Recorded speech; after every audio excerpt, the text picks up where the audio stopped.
Setelah 3 hari menghilang, seorang nenek ditemukan dalam kondisi mengenaskan, terkubur hidup-hidup di dalam lumpur. Sebuah video viral menggemarkan media sosial. Tampak dalam video viral yang beredar, seorang nenek terkubur hidup-hidup dalam lumpur. Tubuh nenek yang kurus membuat sejumlah pria pekerja proyek segera menyelamatkan nyawanya. Saat digendong, sang nenek tampak lemas dengan lumpur kering yang memenuhi seluruh tubuhnya. Konon, nenek tersebut sudah terkubur di lumpur selama 3 hari.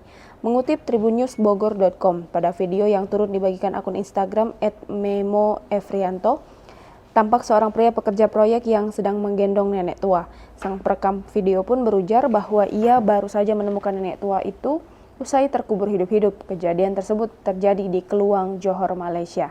Ditemukan seorang perempuan dikubur hidup-hidup, tepatnya di Keluang, Johor, ungkap sang perekam. Usai ditolong sejumlah orang, sang nenek tua tampak kesulitan bernapas. Melihat kondisi sang nenek yang tampak kritis, warga pun akhirnya membawanya ke rumah sakit menggunakan ambulan. Pasca video penemuan nenek tua itu menjadi viral di media sosial, fakta terbaru pun muncul, yakni soal identitas sang nenek hingga keterangan dari keluarga. Nenek tua yang terkubur hidup-hidup itu bernama Low Chon Tai. Usia sang nenek pun diketahui yakni 87 tahun. Mengenai penemuan sang nenek, pihak kepolisian setempat melakukan penyelidikan.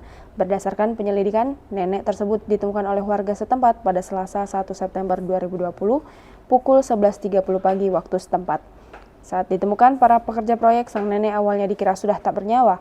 Namun ketika dianalisa dengan saksama, sang nenek ternyata masih hidup. Mengenai penemuan tersebut, Ketua Polisi Daerah Keluang, Asisten Komisioner Muhammad Abduh Ismail pun memberi keterangan. Low Chon Tai ternyata sudah pergi dari rumah sejak hari Minggu 30 Agustus 2020 pukul 16.00 waktu setempat. Hal tersebut diketahui dari keterangan anak-anak Low Chon Tai.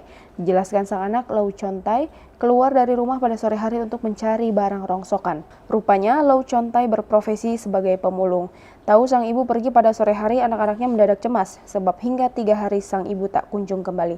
Khawatir, keluarga pun akhirnya melaporkan hilangnya Low Chon Tai ke pihak kepolisian.